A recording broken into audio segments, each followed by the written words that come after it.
नमस्कार दोस्तों। आज मैं आपसे एक कहानी साझा करना चाहता हूं। एक ऐसे लड़के की कहानी जिसके सपने आसमान छूने के थे। वो रात रात भर जागकर बड़े बड़े प्लान बनाता था, अपनी डायरी में स्ट्रैटेजी लिखता था और उसे पूरा यकीन था कि वो दुनिया बदल देगा। वो सोचता था कि उसके पास जो आइडियाज हैं वो किसी के पास नहीं। लेकिन अगली सुबह जब सूरज उगता तो उसके सारे जोश और उत्साह पर जैसे पानी फिर जाता था। वो बिस्तर से उठता तो था लेकिन उसके अंदर की वो आग बुझ चुकी होती थी। उसका मन करता था कि बस आज का दिन और आराम कर लूं, कल से पक्का शुरुआत करूंगा। और फिर वो अपना लैपटॉप खोलता, घंटों तक इंटरनेट पर यूं ही कुछ भी देखता रहता। कभी फनी वीडियोस, कभी ऑनलाइन गेम्स, दोस्तों के साथ बातें। और दिन खत्म हो जाता, रात में फिर वही अफसोस, वही खुद से नफरत कि मैं कितना काबिल हूं पर कर कुछ नहीं पा रहा। ये कहानी है मोहम्मद शकील की, इस किताब आलस का मनोविज्ञान के लेखक की। और शायद ये कहानी कहीं ना कहीं आपकी और मेरी भी है। आज हम इसी किताब की गहराइयों में उतरेंगे जो सिर्फ आलस के बारे में नहीं बल्कि हमारे दिमाग, हमारी आदतों और हमारी अनफुलफिल्ड पोटेंशियल के बारे में है। किताब का सबसे पहला और सबसे बड़ा धमाका यह है कि आलस आपकी पहचान नहीं है, ये कोई चरित्र का दोष नहीं है। समाज ने हमें हमेशा सिखाया है कि आलसी होना एक बुरी बात है, एक नैतिक विफलता है। लेकिन ये किताब इस धारणा को जड़ से उखाड़ फेंकती है। लेखक कहते हैं कि आलस असल में एक लक्षण है, एक सिग्नल है। जैसे गाड़ी का इंजन वार्निंग लाइट जलाकर बताता है कि अंदर कुछ गड़बड़ है, वैसे ही आपका आलस आपको बता रहा है कि आपके जीवन के किसी सिस्टम में कोई गहरी समस्या है। हो सकता है ये असफलता का डर हो, या बहुत ज्यादा परफेक्शन की चाह हो, या शायद आपके जीवन में किसी मकसद की कमी हो। इसलिए आलस को कोसने के बजाय हमें एक जासूस की तरह यह पता लगाना होगा कि यह सिग्नल आ कहां से रहा है। इस जासूसी में हमारा पहला कदम है आलस और टालमटोल के बीच के फर्क को समझना। ये दोनों शब्द अक्सर एक दूसरे की जगह इस्तेमाल होते हैं, लेकिन इनके मनोविज्ञान में जमीन आसमान का अंतर है। आलस यानी लेजीनेस का मतलब है कुछ करने की इच्छा का ही ना होना। एक आलसी इंसान को कोई काम करने में कोई रुचि ही नहीं होती। वो बस आराम करना चाहता है और उसे इस बात से कोई फर्क नहीं पड़ता कि उसके लक्ष्य पूरे हो रहे हैं या नहीं। दूसरी तरफ है टालमटोल यानी प्रोक्रेस्टिनेशन। ये एक ज्यादा जटिल मानसिक जाल है। टालमटोल करने वाला इंसान अंदर से जानता है कि उसे वो काम करना चाहिए, उसकी इच्छा भी होती है, लेकिन वो उसे शुरू करने की हिम्मत नहीं जुटा पाता। वो खुद से कहता है बस थोड़ी देर में करता हूं, और वो थोड़ी देर कभी खत्म नहीं होती। इस प्रक्रिया में वो लगातार तनाव, अपराध बोध और चिंता से घिरा रहता है। तो आप देखिए, ज्यादातर लोग जिन्हें हम आलसी कहते हैं वो असल में आलसी नहीं बल्कि टालमटोल के शिकार है। उनके अंदर इच्छा तो है पर एक्शन लेने की हिम्मत नहीं है। लेखक इस टालमटोल को एक कीड़े का नाम देते हैं, द बग ऑफ प्रोक्रेस्टिनेशन। ये एक ऐसा कीड़ा है जो हमें अंदर ही अंदर से खाता रहता है। यह हमारे टैलेंट, हमारे सपनों और हमारी ऊर्जा को धीरे धीरे खत्म कर देता है। ये वो आवाज है जो कहती है कि अभी सही समय नहीं है, या तुम इसके लिए तैयार नहीं हो। ये वो एहसास है जो एक जरूरी काम के सामने आते ही अचानक से सोशल मीडिया चेक करने या कोई वेब सीरीज देखने के लिए उकसाता है। इस किताब का मकसद हमें इसी कीड़े को पहचानने और उसे खत्म करने के हथियार देना है। ये किताब हमें बताती है कि हम अपनी इस हालत के लिए सिर्फ दोषी नहीं है, बल्कि इसके पीछे हमारे दिमाग के काम करने का तरीका, हमारी आदतें और हमारे गहरे डर जिम्मेदार हैं। तो अगर आप भी इस कीड़े से लड़कर थक चुके हैं और अपनी जिंदगी का कंट्रोल वापस अपने हाथों में लेना चाहते हैं, तो आप सही जगह पर हैं। क्योंकि इस किताब का पहला सबक यही है कि आप आलसी नहीं हैं। आप एक ऐसे इंसान हैं जो एक्शन ना ले पाने के लक्षणों का अनुभव कर रहा है, और अच्छी खबर यह है कि हर लक्षण का इलाज मुमकिन है। ये किताब उस इलाज की पूरी गाइड है। तो हमने ये समझ लिया कि जिसे हम आलस कहते हैं वो असल में एक गहरा मनोवैज्ञानिक मुद्दा है। लेकिन इस लड़ाई को लड़ने के लिए हमें सबसे पहले ये जानना होगा कि हमारे पास सबसे कीमती हथियार कितना है, और वो हथियार है वक्त। हम सब कहते हैं कि हमारे पास टाइम नहीं है, टाइम ही नहीं मिलता। ये शायद दुनिया में सबसे ज्यादा बोला जाने वाला बहाना है। मोहम्मद शकील इस बहाने की धज्जियां उड़ा देते हैं एक बहुत ही सरल लेकिन चौंका देने वाले कैलकुलेशन से। ये वो हिस्सा है जिसे पढ़कर कई लोगों ने कहा दिमाग खुल गया। तो चलिए मेरे साथ ही कैलकुलेशन कीजिए और देखिए कि आपके पास असल में कितना वक्त है। एक साल में 365 दिन होते हैं, यानी कुल 8,760 घंटे। अब इसमें से हम वो समय घटाते हैं जो हमारे जरूरी कामों में जाता है। मान लीजिए आप रोज औसतन 8 घंटे सोते हैं, तो 365 दिनों में आपने 2,920 घंटे सोने में बिता दिए। अब आपके पास बचे 5,840 घंटे। इसके बाद आता है आपका काम या पढ़ाई। अगर आप दिन में 8 घंटे काम या कॉलेज में बिताते हैं और हफ्ते में 5 दिन ऐसा करते हैं तो साल में लगभग 2080 घंटे इसमें चले गए। अब आपके पास बचे 3760 घंटे। अब रोजमर्रा के काम भी हैं, खाना, नहाना, तैयार होना, घर के काम। अगर इन सब में रोज के 3 घंटे भी लगते हैं तो साल की 1095 घंटे और निकल गए। अब आपके पास बचे 2665 घंटे। इसमें से आने जाने का समय यानी कम्यूटिंग भी घटा देते हैं, मान लीजिए रोज का 1 घंटा, तो साल के 365 घंटे और कम हो गए। अब आपके पास करीब करीब 2300 घंटे बचते हैं। ये 2300 घंटे आपका फ्री टाइम है। ये वो समय है जो किसी भी जरूरी काम के लिए बंधा हुआ नहीं है। ये साल के लगभग 95 पूरे दिन के बराबर है। अब खुद से ये सवाल पूछिए, ये 2300 घंटे कहाँ जा रहे हैं? ये वो समय है जो सोशल मीडिया स्क्रॉल करने में, वेब सीरीज बिंज वॉच करने में, दोस्तों के साथ फालतू गपशप में या बस सोचते रहने में निकल जाता है कि क्या करूं। जब हम इस सच्चाई का सामना करते हैं तो ये एहसास बहुत चुभता है। हमें लगता है कि हमारे पास समय की कितनी बड़ी दौलत है जिसे हम रोजाना बिना सोचे समझे लुटा रहे हैं। लेखक ये नहीं कहते कि आप मनोरंजन करना या आराम करना छोड़ दें। वो एक बहुत महत्वपूर्ण बात कहते हैं। समय बर्बाद करना गलत नहीं है, लेकिन अनजाने में समय बर्बाद करना सबसे बड़ी गलती है। अगर आप ये फैसला करते हैं कि मैं आज 2 घंटे फिल्म देखूंगा क्योंकि मुझे रिलैक्स करना है, तो ये आपका सचेत निर्णय है। आप उस समय के मालिक हैं। लेकिन अगर आप सिर्फ 5 मिनट के लिए फोन उठाते हैं और 2 घंटे बाद होश आता है कि आप तो बस रील्स ही देखे जा रहे हैं, तो यहां समय आपका मालिक बन गया है, आप नहीं। समस्या अनजाने में बिना जागरूकता के समय गंवाने की है। जब आप जानते हैं कि आप समय बर्बाद कर रहे हैं तो आप उसे कंट्रोल कर सकते हैं। इस सच्चाई को और गहराई से समझने के लिए आप एक छोटा सा अभ्यास कर सकते हैं जिसे 24 आवर्स का ऑडिट कहा जा सकता है। एक डायरी लें और एक दिन तक आप जो भी कुछ करते हैं उसे ट्रैक करें। हर घंटे का हिसाब लिखें। कितने घंटे सोए, कितने घंटे काम या पढ़ाई की, कितने घंटे खाने पीने तैयार होने में लगे, और सबसे जरूरी कितने घंटे आपने फोन, टीवी या कंप्यूटर पर बिना किसी ठोस मकसद के बिताए। जब दिन के अंत में आप वो आंकड़े देखेंगे तो शायद आपको झटका लगेगा। ये ऑडिट आपको आईना दिखाता है।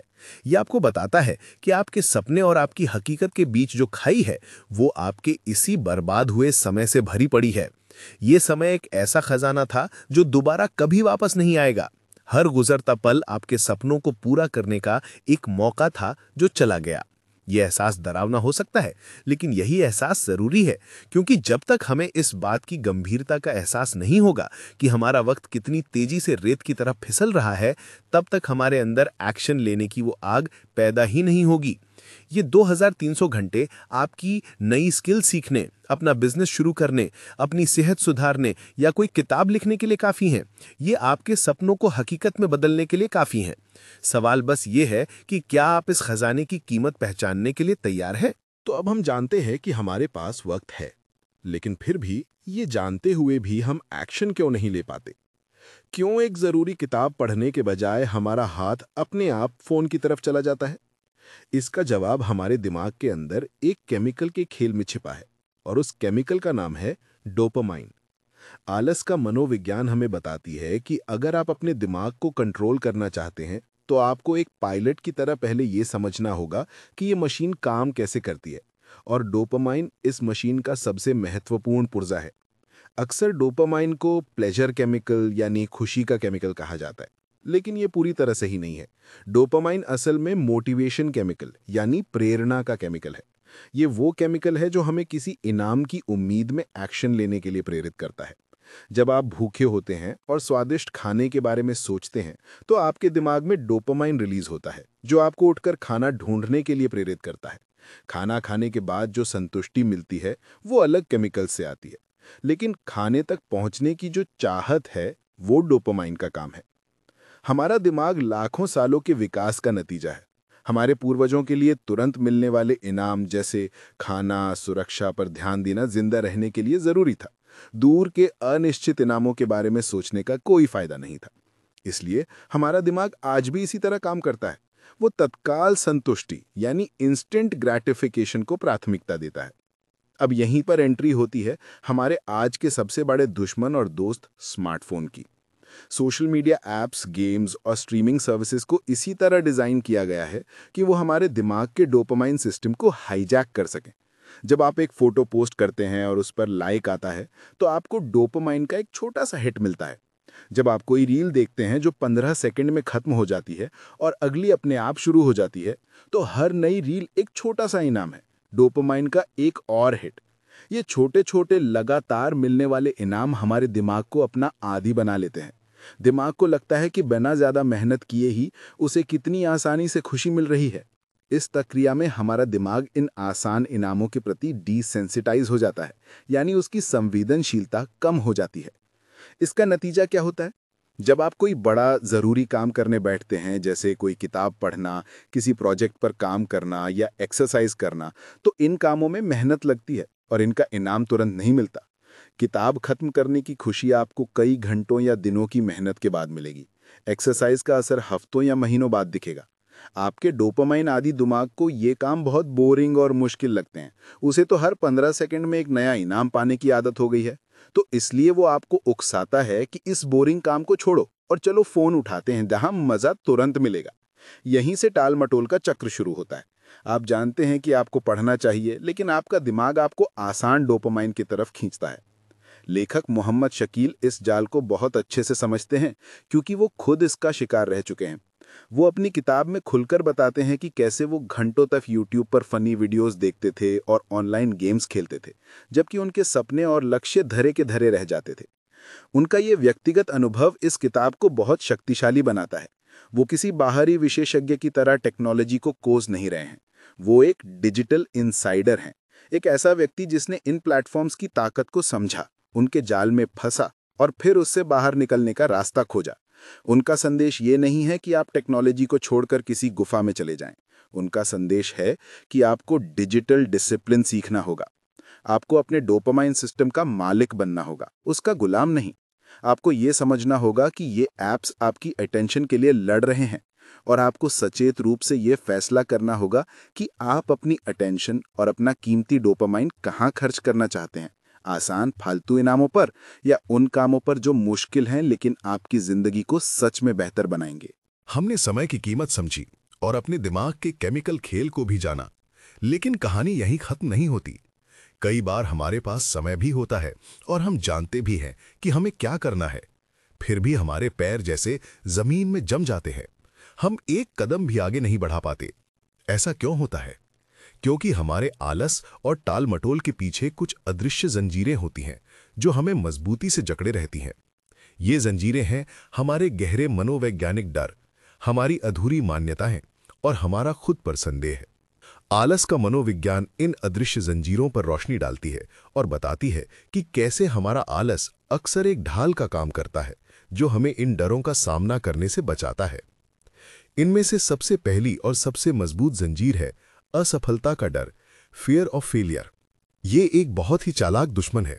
हमें लगता है कि हम काम इसलिए नहीं कर रहे क्योंकि हम आलसी हैं, लेकिन असल में हम काम इसलिए नहीं कर रहे क्योंकि हम डरते हैं कि अगर हमने अपनी पूरी जान लगा दी और फिर भी फेल हो गए तो क्या होगा।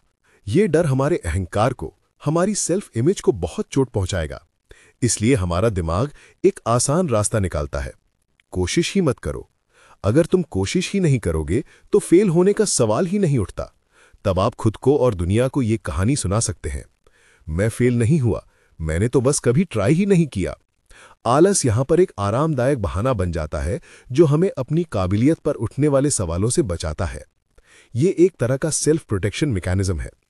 एक स्टूडेंट जो पढ़ने से बच रहा है, हो सकता है उसे डर हो कि बहुत मेहनत से पढ़ने के बाद भी अगर अच्छे नंबर नहीं आए तो ये साबित हो जाएगा कि वो इंटेलिजेंट नहीं है। इससे तो बेहतर है कि वो पढ़े ही नहीं और कहे कि मैंने तो तैयारी ही नहीं की थी। इसी डर का एक और रूप है परफेक्शनिज्म।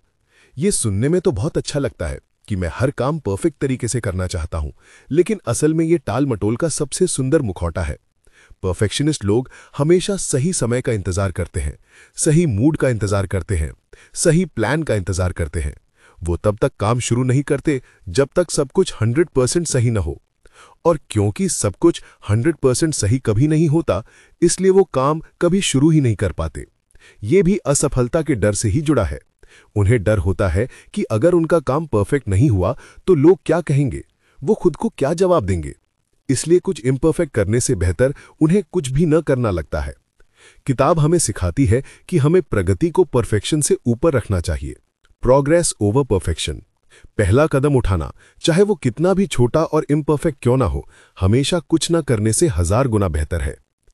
एक और गहरी मनोवैज्ञानिक वजह है सीखी हुई लाचारी। ये एक ऐसी मानसिक स्थिति है जो तब पैदा होती है जब किसी इंसान को बार बार ऐसे अनुभव होते हैं जहां उसकी कोशिशों का कोई नतीजा नहीं निकलता। धीरे धीरे वो ये मानने लगता है कि उसकी कोशिशों से कुछ नहीं बदलेगा, हालात उसके कंट्रोल से बाहर है। और जब कोई इंसान ये मान लेता है तो वो कोशिश करना ही छोड़ देता है। मान लीजिए एक बच्चा बहुत मेहनत करता है, लेकिन उसके माता पिता या शिक्षक कभी उसकी तारीफ नहीं करते, हमेशा कमियां ही निकालते हैं। कुछ समय बाद वो बच्चा ये सीख जाएगा कि मेहनत करने का कोई फायदा नहीं है और वो मेहनत करना बंद कर देगा। यही चीज हमारे साथ बड़े होने पर भी होती है। अगर हमने अतीत में कई बार कोशिश की और नाकाम रहे तो हमारा दिमाग ये पैटर्न बना लेता है कि कोशिश करना बेकार है और हम आलसी बन जाते हैं। ये सारे डर, असफलता का डर, परफेक्शनिज्म, सीखी हुई लाचारी हमारे आत्मविश्वास को दीमक की तरह खा जाते हैं। लेखक मोहम्मद शकील भी अपने सफर में इन भावनाओं से गुजरे। वो बताते हैं कि उनके पास आइडियाज तो थे, पर काम शुरू करने के लिए जरूरी इच्छा शक्ति, हिम्मत और जोश की कमी थी। ये अदृश्य जंजीरें हमें तब तक रोके रखेंगी जब तक हम इन्हें पहचान कर इनका सामना नहीं करते। हमें खुद से ये मुश्किल सवाल पूछने होंगे कि मैं असल में किस चीज से डर रहा हूं। क्या मैं फेल होने से डरता हूं या लोगों की राय से? क्या मैं इसलिए काम शुरू नहीं कर रहा क्योंकि मुझे लगता है कि मैं इसे परफेक्ट तरीके से नहीं कर पाऊंगा? जब हम ईमानदारी से इन सवालों के जवाब ढूंढना शुरू करते हैं, तभी हम इन जंजीरों को तोड़ने का पहला कदम उठाते हैं। अब जब हमने अपने आलस के पीछे के बाहरी और भीतरी कारणों को समझ लिया है, समय का भ्रम, डोपामाइन का जाल और हमारे गहरे डर, तो अब सवाल उठता है कि हम इस स्थिति को बदलें कैसे? इसका जवाब है अपने मन की इंजीनियरिंग को समझकर और उसे बदलकर। मोहम्मद शकील अपनी किताब में कहते हैं कि हमें अपने दिमाग की बनावट को ध्यान से समझना होगा। हमारा दिमाग एक मशीन की तरह है और हमारी आदतें उस मशीन को चलाने वाला सॉफ्टवेयर है। अगर सॉफ्टवेयर में वायरस है तो मशीन ठीक से काम नहीं करेगी। इसी तरह अगर हमारी आदतें खराब हैं तो हमारी जिंदगी की गाड़ी पटरी से उतरी रहेगी। किताब का एक बहुत शक्तिशाली विचार है, आपकी पहचान आपकी आदतों से बनती है। हम जो भी काम दिन भर में बार बार करते हैं, चाहे जानबूझकर या अनजाने में, वो धीरे धीरे हमारे अवचेतन मन यानी सबकॉन्शियस माइंड में एक पैटर्न बना लेता है और यही पैटर्न हमारी जीवन शैली बन जाता है। अगर आपकी आदत है कि सुबह उठते ही सबसे पहले फ़ोन चेक करना है, तो ये सिर्फ एक छोटी सी क्रिया नहीं है, ये आपकी पहचान का हिस्सा बन गई है। अगर आपकी आदत है कि हर मुश्किल काम को टाल देना है, तो धीरे धीरे आप खुद को एक टालमटूल करने वाले इंसान के रूप में देखने लगते हैं। अच्छी खबर यह है कि जैसे ये आदतें बनी हैं, वैसे ही इन्हें बदला भी जा सकता है। आत्म अनुशासन कोई जन्मजात गुण नहीं है, ये एक स्किल है जिसे समय के साथ विकसित किया जा सकता है। तो इस री इंजीनियरिंग की प्रक्रिया शुरू कैसे करें? पहला कदम है जागरूकता। आपको अपनी बुरी आदतों को पहचानना होगा। आपको एक जासूस की तरह अपने पूरे दिन को देखना होगा और उन पलों को पकड़ना होगा जब आपका आलस सबसे ज्यादा हावी होता है। वो कौन सा समय होता है, दिन में या रात में? वो कौन सी जगह होती है, बिस्तर पर या स्टडी टेबल पर? वो कौन सी चीजें होती हैं जो आपको ट्रिगर करती हैं? क्या वो फोन की नोटिफिकेशन है या किसी मुश्किल काम का ख्याल? जब आप इन पैटर्न्स को पहचान लेंगे, तभी आप उन्हें बदलने की प्रक्रिया शुरू कर सकते हैं। दूसरा और सबसे महत्वपूर्ण कदम है माहौल का निर्माण। जेम्स क्लियर अपनी किताब एटॉमिक हैबिट्स में कहते हैं कि हम अपने माहौल की उपज होते हैं। आलस का मनोविज्ञान भी इसी सिद्धांत पर जोर देती है। अगर आप अच्छी आदतें बनाना चाहते हैं तो अपने माहौल को ऐसा बनाएं जहां अच्छी आदतें अपनाना आसान हो और बुरी आदतें अपनाना मुश्किल। उदाहरण के लिए, अगर आप सुबह उठकर एक्सरसाइज करना चाहते हैं तो रात में ही अपने जूते और कपड़े निकालकर सामने रख दें। इससे सुबह फैसला लेने का एक स्टेप कम हो जाएगा। अगर आप फोन से अपना ध्यान भटकाना कम करना चाहते हैं तो काम करते समय फोन को दूसरे कमरे में रख दें, उसे अपनी नजरों और पहुंच से दूर कर दें। इसी तरह अपनी संगत का भी आपके ऊपर बहुत गहरा असर पड़ता है। अगर आप ऐसे लोगों के साथ रहते हैं जो हमेशा टालमटोल करते हैं और जिनके कोई लक्ष्य नहीं है, तो आप भी वैसे ही बन जाएंगे। वहीं अगर आप प्रेरित और मेहनती लोगों के साथ रहेंगे तो उनकी ऊर्जा और अनुशासन आपको भी प्रभावित करेगा। अपना किला बनाने का मतलब यही है, अपने चारों ओर एक ऐसा माहौल और ऐसी संगत तैयार करना जो आपको ऊपर उठाए, नीचे ना गिराए। आदतों को बदलने का एक और शक्तिशाली तरीका है उन्हें अपनी पहचान से जोड़ना। सिर्फ ये मत कहिए कि मुझे रोज किताब पढ़नी है, खुद से ये कहिए कि मैं एक रीडर हूं। जब आप किसी आदत को अपनी पहचान का हिस्सा बना लेते हैं तो उसे छोड़ना बहुत मुश्किल हो जाता है। एक रीडर के लिए किताब ना पढ़ना उसकी पहचान के खिलाफ होगा। इसी तरह ये मत कहिए कि मुझे जंक फूड नहीं खाना है, खुद से ये कहिए कि मैं एक स्वस्थ इंसान हूं। एक स्वस्थ इंसान अपने शरीर में कचरा नहीं डालता। ये एक छोटा सा मानसिक बदलाव है, लेकिन इसका असर बहुत गहरा होता है। यह आपके मन की री इंजीनियरिंग का एक महत्वपूर्ण हिस्सा है। ये सिर्फ कुछ टिप्स और ट्रिक्स नहीं है, ये आपके ऑपरेटिंग सिस्टम को अपग्रेड करने जैसा है। जब आप अपनी आदतों को सचेत रूप से डिजाइन करना शुरू करते हैं तो आप अपनी किस्मत को डिजाइन करना शुरू कर देते हैं। हमने अपने मन की इंजीनियरिंग और आदतों की ताकत को समझ लिया है। अब हमें एक ब्लूप्रिंट की जरूरत है, एक नक्शे की, जो हमें बताए कि जाना कहाँ है और कैसे जाना है। ये नक्शा है लक्ष्य निर्धारण, यानी गोल सेटिंग। हम में से ज्यादातर लोगों के सपने होते हैं, लेकिन सपने और लक्ष्य में एक बहुत बड़ा फर्क है। सपना एक अस्पष्ट इच्छा है, जैसे मैं अमीर बनना चाहता हूं या मैं सफल होना चाहता हूं। दूसरी तरफ लक्ष्य एक ठोस, स्पष्ट और मापने योग्य परिणाम होता है। किताब हमें सिखाती है कि अस्पष्ट लक्ष्य ही टालमटोल की सबसे बड़ी जड़ है। जब आपका दिमाग ये नहीं जानता कि उसे ठीक ठीक करना क्या है, तो वो सबसे आसान रास्ता चुनता है, यानी कुछ भी ना करना। एक स्पष्ट उद्देश्य आपके दिमाग के लिए एक गाइडिंग सिस्टम की तरह काम करता है, जो उसे भटकने से रोकता है। तो ऐसे लक्ष्य कैसे बनाएं जो वाकई पूरे हों? किताब में बताए गए सिद्धांतों के आधार पर इसका एक सीधा साधा फॉर्मूला है। सबसे पहली और जरूरी चीज है स्पष्टता, यानी क्लैरिटी। आपका लक्ष्य एकदम शीशे की तरह साफ होना चाहिए। मैं फिट होना चाहता हूं एक अस्पष्ट लक्ष्य है। मैं अगले 3 महीनों में 5 किलो वजन कम करना चाहता हूं, जिसके लिए मैं हफ्ते में 4 दिन 30 मिनट जॉगिंग करूंगा और अपनी डाइट से मीठा हटा दूंगा। ये एक स्पष्ट लक्ष्य है। इसमें क्या करना है, कब तक करना है और कैसे करना है, सब कुछ शामिल है। जब लक्ष्य इतना स्पष्ट होता है तो आपके दिमाग को पता होता है कि उसे पहला कदम क्या उठाना है। लेकिन स्पष्ट लक्ष्य बना लेना ही काफी नहीं है। अक्सर हमारे लक्ष्य इतने बड़े और डरावने होते हैं कि उन्हें देखकर ही हमारी हिम्मत जवाब दे जाती है। मुझे किताब लिखनी है, ये सोचकर ही मन में भारीपन आ जाता है। यहीं पर इस किताब का सबसे प्रैक्टिकल और शक्तिशाली नियम काम होता है। अपने बड़े लक्ष्यों को छोटे छोटे मैनेजेबल टुकड़ों में तोड़ दो। ये सिद्धांत लगभग हर प्रोडक्टिविटी किताब में मिलता है और ये आलस को हराने का सबसे कारगर हथियार है। अगर आपको एक किताब लिखनी है तो आपका आज का लक्ष्य किताब लिखना नहीं है। आपका आज का लक्ष्य है सिर्फ एक पैराग्राफ लिखना या सिर्फ 15 मिनट के लिए लिखना। जब लक्ष्य इतना छोटा और आसान होता है तो उसे शुरू करने में कोई मानसिक प्रतिरोध महसूस नहीं होता। इस सिद्धांत को 2 मिनट रूल से भी समझ सकते हैं, जिसका जिक्र जेम्स क्लियर ने किया है और जो इस किताब की आत्मा से पूरी तरह मेल खाता है। नियम यह है कि किसी भी नई आदत को शुरू करने के लिए उसे इतना छोटा बना दो कि वो 2 मिनट में पूरी हो सके। रोज एक्सरसाइज करनी है को बदलकर सिर्फ अपने एक्सरसाइज के कपड़े पहनने हैं कर दो। रोज 1 घंटा पढ़ना है को बदलकर सिर्फ 1 पेज पढ़ना है कर दो। अक्सर सबसे मुश्किल काम होता है शुरू करना। एक बार जब आप शुरू कर देते हैं तो गति अपने आप बन जाती है। वो 1 पेज कब 10 पेज में बदल जाएगा आपको पता भी नहीं चलेगा।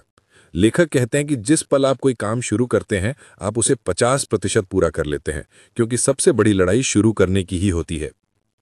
एक और महत्वपूर्ण बात है कि हमें परिणाम से ज्यादा प्रक्रिया पर ध्यान देना है। लक्ष्य होना जरूरी है, लेकिन अगर आपका पूरा ध्यान सिर्फ अंतिम परिणाम पर रहेगा तो रोजमर्रा की मेहनत आपको बोझ लगने लगेगी। इसके बजाय अपना ध्यान उन छोटी छोटी दैनिक क्रियाओं पर केंद्रित करें जो आपको आपके लक्ष्य की ओर ले जाएंगी। अपनी सफलता को इस बात से मत मापें कि आपने कितना वजन कम किया, बल्कि इस बात से मापें कि क्या आप आज अपने प्लान के मुताबिक जॉगिंग पर गए। जब आप प्रक्रिया को एंजॉय करना सीख जाते हैं और छोटे छोटे कदमों को पूरा करने में संतुष्टि महसूस करते हैं तो निरंतरता बनाए रखना बहुत आसान हो जाता है। ये छोटे छोटे कदम ही मिलकर एक दिन आपके बड़े लक्ष्यों को हकीकत में बदल देंगे। ये एक्शन का ब्लूप्रिंट है। बड़े स्पष्ट लक्ष्य बनाओ, उन्हें इतने छोटे टुकड़ों में तोड़ दो कि वो डरावने न लगें और फिर हर दिन बस अगला छोटा कदम उठाने पर केंद्रित करो। हमने लक्ष्य बनाने और उन्हें छोटे छोटे हिस्सों में तोड़ने का ब्लूप्रिंट तैयार कर लिया है, लेकिन एक बहुत बड़ी पहेली अभी भी बाकी है। कई बार हमारे पास एक स्पष्ट प्लान होता है, हमारे लक्ष्य छोटे और आसान भी होते हैं, फिर भी हम थका हुआ और बिना मन के महसूस करते हैं। ऐसा लगता है जैसे शरीर में काम करने की ऊर्जा ही नहीं है। यहीं पर किताब एक बहुत ही महत्वपूर्ण अवधारणा पेश करती है। असली खेल टाइम मैनेजमेंट का नहीं, बल्कि एनर्जी मैनेजमेंट का है। आपके पास दिन में 24 घंटे हों या 48, अगर आपके पास उन्हें इस्तेमाल करने की ऊर्जा नहीं है तो वो समय बेकार है।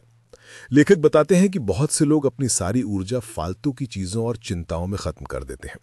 दिन भर सोशल मीडिया पर बहस करना, दूसरों के जीवन के बारे में सोचना या उन चीज़ों की चिंता करना जो हमारे नियंत्रण में नहीं है, ये सब हमारी मानसिक ऊर्जा को सोख लेते हैं। जब तक हम अपने असली लक्ष्यों पर काम करने के लिए बैठते हैं, तब तक हमारी बैटरी पूरी तरह से डिस्चार्ज हो चुकी होती है। इसलिए समय को मैनेज करने से पहले हमें अपने ऊर्जा को मैनेज करना और उसे बढ़ाना सीखना होगा। किताब के अनुसार हमारी शारीरिक और मानसिक ऊर्जा मुख्य रूप से 3 स्तंभों पर टिकी है: नींद, भोजन और व्यायाम। ये तीनों चीजें आपस में गहराई से जुड़ी हुई हैं और इनमें से किसी एक को भी नजरअंदाज करना हमारे पूरे सिस्टम को बिगाड़ सकता है।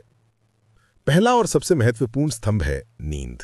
आज की हसल कल्चर में कम सोना अक्सर मेहनत की निशानी माना जाता है, लेकिन विज्ञान हमें बताता है कि यह सबसे बड़ी गलती है।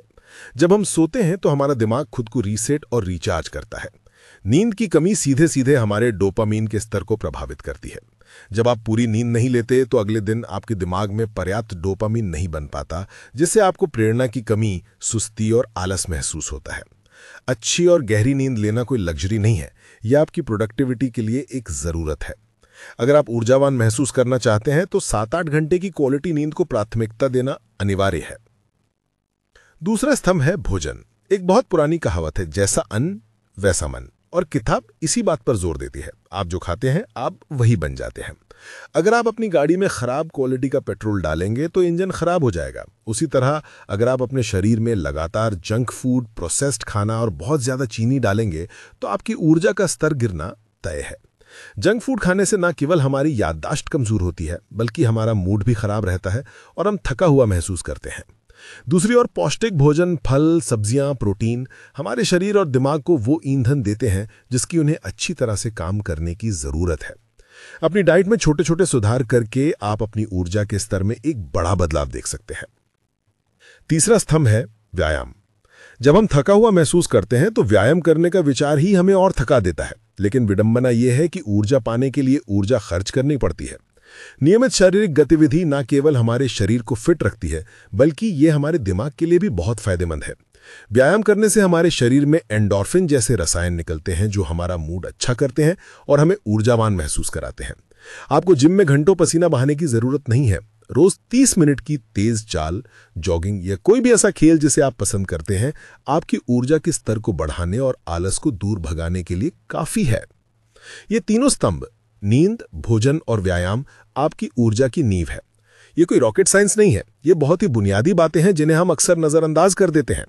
किताब हमें याद दिलाती है कि एक मजबूत मानसिक इमारत बनाने के लिए एक मजबूत शारीरिक नींव का होना बहुत जरूरी है। आप दुनिया के सबसे अच्छे टाइम मैनेजमेंट सिस्टम का इस्तेमाल कर सकते हैं, लेकिन अगर आपकी ऊर्जा की टंकी खाली है तो आपकी गाड़ी 1 इंच भी आगे नहीं बढ़ेगी। इसलिए अपने आलस को हराने के लिए सबसे पहले अपनी ऊर्जा को मास्टर करें। अब तक हमने आलस को हराने के लिए कई रणनीतियों और तकनीकों पर बात की है। समय को समझना, डोपामाइन को मैनेज करना, डर का सामना करना, आदतें बनाना, लक्ष्य निर्धारित करना और ऊर्जा को बढ़ाना। लेकिन इन सब के ऊपर एक ऐसी शक्ति है जो इन सभी तकनीकों को एक झटके में बेकार या अप्रासंगिक बना सकती है। एक ऐसी भावना जो जब जागती है तो कोई टाल मटोल, कोई बहाना, कोई डर टिक नहीं पाता। किताब में इसे सबसे बड़ा मोटिवेटर कहा गया है और वो है जरूरत, यानी नेसेसिटी। सोचिए, अगर आपके घर में आग लग जाए तो क्या आप कहेंगे कि मैं थोड़ा थक गया हूं, कल बुझाऊंगा?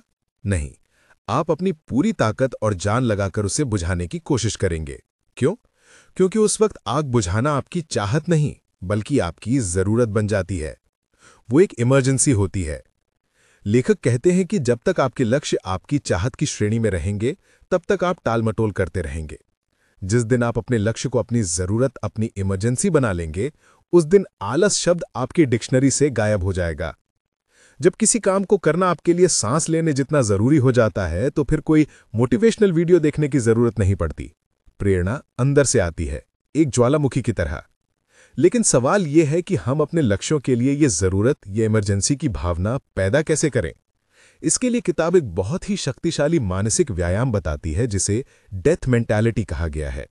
यह सुनने में थोड़ा अजीब लग सकता है, लेकिन यह आपकी प्राथमिकताओं को तुरंत स्पष्ट करने का सबसे तेज तरीका है। खुद से पूरी ईमानदारी के साथ ये सवाल पूछिए कि अगर मुझे पता चले कि मैं सिर्फ अगले 6 महीनों में मरने वाला हूं, तो मैं क्या करूंगा? एक पल के लिए रुकिए और सच में इस पर सोचिए। अचानक आपके जीवन की सारी फालतू चीजें गायब हो जाएंगी। लोगों की राय, छोटे मोटे झगड़े, सोशल मीडिया पर क्या चल रहा है, ये सब बेमतलब लगने लगेगा। आपके सामने सिर्फ वही चीजें बचेंगी जो आपके लिए सच में मायने रखती हैं। आपके परिवार के साथ समय बिताना, वो किताब लिखना जो आप हमेशा से लिखना चाहते थे, वो यात्रा करना जिसका आपने सपना देखा था, या वो काम शुरू करना जो आपके दिल के करीब है। स्टीव जॉब्स हर सुबह शीशे में देखकर खुद से यही सवाल पूछते थे कि अगर आज मेरी जिंदगी का आखिरी दिन होता तो क्या मैं वही करता जो मैं आज करने जा रहा हूं? और अगर कई दिनों तक उनका जवाब नहीं होता था तो वे जानते थे कि उन्हें कुछ बदलने की जरूरत है। ये डेथ मेंटालिटी हमें मौत से डराने के लिए नहीं है, बल्कि हमें जीना सिखाने के लिए है। ये हमें याद दिलाती है कि हमारा समय सीमित है और हमें इसे उन चीजों पर बर्बाद नहीं करना चाहिए जो महत्वपूर्ण नहीं है। जब आप इस मानसिकता के साथ जीते हैं तो आप टालमटोल नहीं कर सकते, क्योंकि आपको पता है कि कल शायद कभी आए ही ना। ये आपके अंदर एक तात्कालिकता, एक अर्जेंसी की भावना भर देती है, जो आलस के किसी भी एहसास से कहीं ज्यादा शक्तिशाली होती है। इस मानसिकता को अपनाने के बाद आपका डर का नजरिया भी बदल जाता है। किताब एक बहुत ही गहरी बात कहती है, असली डर असफलता का नहीं होना चाहिए, असली डर एक्शन न लेने का होना चाहिए। अगर आप कोशिश करते हैं और फेल हो जाते हैं तो भी आप कुछ सीखते हैं, आप अनुभव प्राप्त करते हैं। ये कोई त्रासदी नहीं है। लेकिन अगर आप डर के मारे कभी कोशिश ही नहीं करते तो ये एक त्रासदी है। ये अपने पोटेंशियल की, अपने सपनों की हत्या करने जैसा है। जब आप इस जरूरत की बेजोड़ ताकत को महसूस करते हैं तो आप छोटे मोटे डरों से ऊपर उठ जाते हैं। तब आपको परफेक्शन की परवाह नहीं होती, आपको बस शुरू करना होता है। आपके पास जो भी संसाधन है, आप जहां भी हैं, आप बस काम शुरू कर देते हैं, क्योंकि आप जानते हैं कि हर गुजरता पल एक मौका है जो दोबारा नहीं मिलेगा। यही इस किताब का सबसे शक्तिशाली संदेश है। अपने क्यों को इतना मजबूत बना लो कि कैसे की चिंता अपने आप खत्म हो जाए। हमने अपने अंदर जरूरत की आग जला ली है जो हमें एक्शन लेने के लिए प्रेरित करती है। लेकिन सिर्फ एक दिन या एक हफ्ते के जोश से कुछ नहीं होगा। हमें एक ऐसा सिस्टम बनाना होगा जो हमें लंबे समय तक ट्रैक पर रखे, खासकर तब जब शुरुआती मोटिवेशन कम होने लगे। इसके लिए हमें अपने चारों ओर एक किला बनाना होगा, एक ऐसा किला जो हमें बाहरी और भीतरी खतरों से बचाए। इस किले के 3 मुख्य हिस्से हैं: आपका माहौल, आपकी संगत और असफलता को देखने का आपका नजरिया। पहला और सबसे महत्वपूर्ण हिस्सा है आपका माहौल, यानी कि एनवायरनमेंट। हम अक्सर अपने माहौल की ताकत को कम आंकते हैं। किताब इस बात पर जोर देती है कि हमारा माहौल हमारी प्रेरणा के स्तर पर बहुत गहरा असर डालता है। अगर आपका काम करने का कमरा बिखरा हुआ है, आपकी स्टडी टेबल पर फालतू चीजें पड़ी हैं और आपका फोन हर 2 मिनट में बजता रहता है, तो आपका ध्यान भटकना तय है। एक साफ सुथरा, व्यवस्थित और डिस्ट्रैक्शन फ्री माहौल बनाना आपके दिमाग को फोकस करने का एक स्पष्ट सिग्नल देता है। ये आपके किले की बाहरी दीवारें हैं। अपने काम की जगह को सिर्फ काम के लिए समर्पित करें। वहां से हर वो चीज हटा दें जो आपके लक्ष्य से संबंधित नहीं है। ये एक छोटा सा बदलाव है, लेकिन ये आपकी प्रोडक्टिविटी में जमीन आसमान का फर्क ला सकता है। किले का दूसरा हिस्सा है आपकी संगत, यानी कि सोशल सर्कल। आप जिन 5 लोगों के साथ सबसे ज्यादा समय बिताते हैं, आप उन्हीं का औसत बन जाते हैं। ये एक कहावत नहीं, बल्कि एक मनोवैज्ञानिक सच्चाई है। अगर आपके दोस्त हर समय सिर्फ पार्टी करने, समय बर्बाद करने और शिकायत करने की बातें करते हैं, तो उनकी मानसिकता और आदतें आप पर भी असर डालेंगी।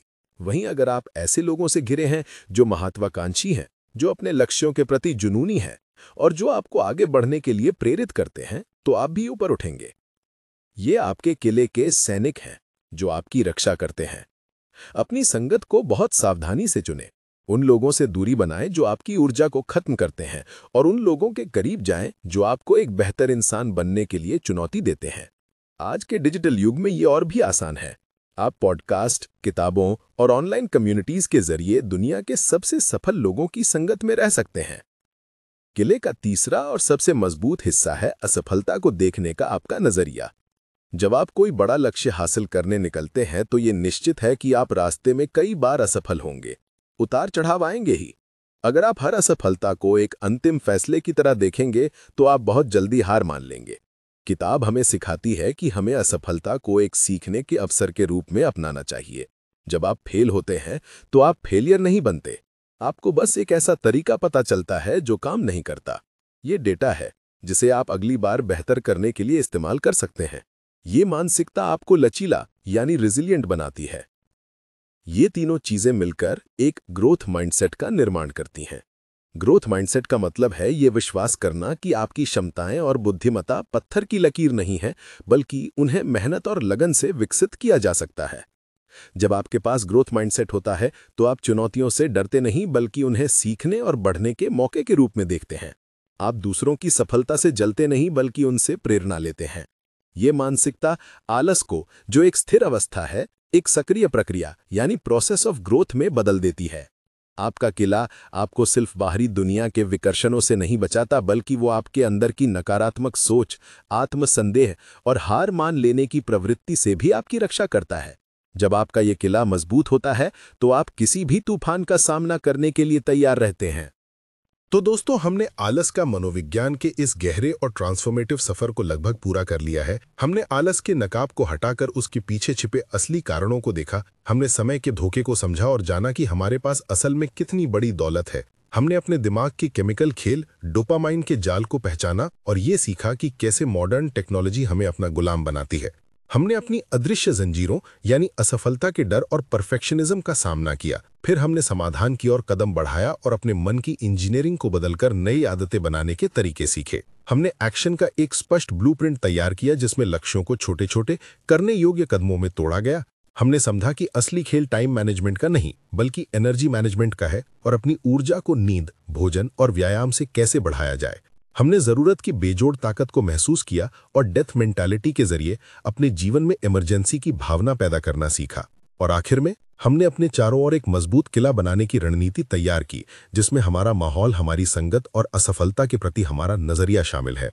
अगर हम इस पूरी किताब के ज्ञान को एक अंतिम फॉर्मूले में समेटना चाहें तो वो कुछ ऐसा होगा। सबसे पहले अपने आलस को समझें, अंडरस्टैंड। ये एक लक्षण है, आपकी पहचान नहीं। फिर अपने समय और ऊर्जा का ऑडिट करें, जाने कि वो कहाँ जा रहे हैं। अपने दिमाग के डोपामाइन सिस्टम को मास्टर करें, समझें और अपने ट्रिगर्स को मैनेज करें। अपने मनोवैज्ञानिक डरों का सामना करें, कन्फ्रंट योर फियर्स। आदतों और लक्ष्यों के सिस्टम बनाएं, बिल्ड सिस्टम्स। अपने शरीर को ईंधन दें, फ्यूल योर बॉडी। अपनी ऊर्जा को प्राथमिकता दें, अपने क्यों को खोज कर तात्कालिकता पैदा करें, क्रिएट अर्जेंसी। और अंत में अपने चारों ओर एक मजबूत किला बनाने की रणनीति तैयार करें, जिसमें हमारा माहौल, हमारी संगत और असफलता के प्रति हमारा नजरिया शामिल है। अगर हम इस पूरी किताब के ज्ञान को एक अंतिम फॉर्मूले में समेटना चाहें तो वो कुछ ऐसा होगा। सबसे पहले अपने आलस को समझें, अंडरस्टैंड। ये एक लक्षण है, आपकी पहचान नहीं। फिर अपने समय और ऊर्जा का ऑडिट करें, जाने कि वो कहाँ जा रहे हैं। अपने दिमाग के डोपामाइन सिस्टम को मास्टर करें, समझें और अपने ट्रिगर्स को मैनेज करें। अपने मनोवैज्ञानिक डरों का सामना करें, कन्फ्रंट योर फियर्स। आदतों और लक्ष्यों के सिस्टम बनाएं, बिल्ड सिस्टम्स। अपने शरीर को ईंधन दें, फ्यूल योर बॉडी। अपनी ऊर्जा को प्राथमिकता दें, अपने क्यों को खोजकर तात्कालिकता पैदा करें, क्रिएट अर्जेंसी। और अंत में अपने चारों ओर एक मजबूत किला बनाने की रणनीति तैयार करें, जिसमें हमारा माहौल, हमारी संगत और असफलता के प्रति हमारा नजरिया शामिल है। अगर हम इस पूरी किताब के ज्ञान को एक अंतिम फॉर्मूले में समेटना चाहें तो वो कुछ ऐसा होगा। सबसे पहले अपने आलस को समझें, अंडरस्टैंड। ये एक लक्षण है, आपकी पहचान नहीं। फिर अपने समय और ऊर्जा का ऑडिट करें, जाने कि वो कहाँ जा रहे हैं। अपने दिमाग के डोपामाइन सिस्टम को मास्टर करें, समझें और अपने ट्रिगर्स को मैनेज करें। अपने मनोवैज्ञानिक डरों का सामना करें, आदतों और लक्ष्यों के सिस्टम बनाएं। अपने शरीर को ईंधन दें, अपनी ऊर्जा को प्राथमिकता दें। अपने क्यों को खोजकर तात्कालिकता पैदा करें। और अंत में अपने चारों ओर एक मजबूत किला बनाने की रणनीति तैयार करें, जिसमें हमारा माहौल, हमारी संगत और असफलता के प्रति हमारा नजरिया शामिल है। इस किताब का अंतिम और सबसे मूल्यवान संदेश बहुत ही सरल है, शुरू करो। अभी आपके पास जो कुछ भी है, आप जहां कहीं भी हैं, बस पहला कदम उठाओ। ज्ञान बिना एक्शन के बेकार है। ये किताब एक वैक्सीन की तरह है, लेकिन इसका फायदा तभी होगा जब आप ये इंजेक्शन लगवाएंगे। एक्शन ही चिंता, डर और टाल मटोल का सबसे बड़ा दुश्मन है।